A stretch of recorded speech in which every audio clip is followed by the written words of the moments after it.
Kumpirmadong patay ang isang babaeng piloto matapos bumagsak ang minamaneho niyang helicopter sa Nueva Ecija kahapon.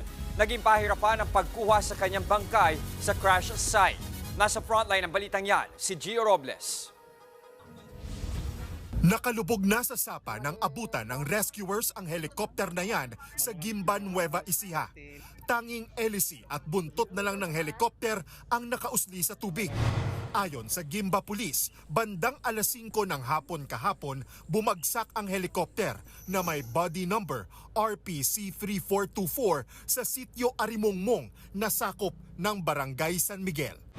Ayon po kay Kapitan, na may nakarinig daw po na may helicopter, tapos bigla daw pong nawala ng tunog. Tapos narinig na lang po daw nila may parang sumabog pa nga po yung unang sinabi nila. Pero sa tingin po nila, impact po yung narinig na yun. Ayon sa Civil Aviation Authority of the Philippines o CAAP, nasawi ang babaeng piloto ng helicopter. Nakuha sa crash site ang mga ID nito kaya agad nakilalang piloto na si Julia Flory Monzon po. Kinailangang sisiri ng mga residente at rescuer ang katawan ng 25 anyos na piloto mula sa Parañaque. Sinubukan pa raw nilang sagipin ang piloto pero naging pahirapan ito. Nahawakan ko yung kamay niya, nakaganon. Nahawakan ko, tulong ka ako, mayroon dito. At pilit ko siyang ilalabas, hindi ko mabuhat kasi pala yung seatbelt niya nakakabit, mahigpit. Mag-isa at walang ibang sakay si Julia nang bumagsak ang helicopter.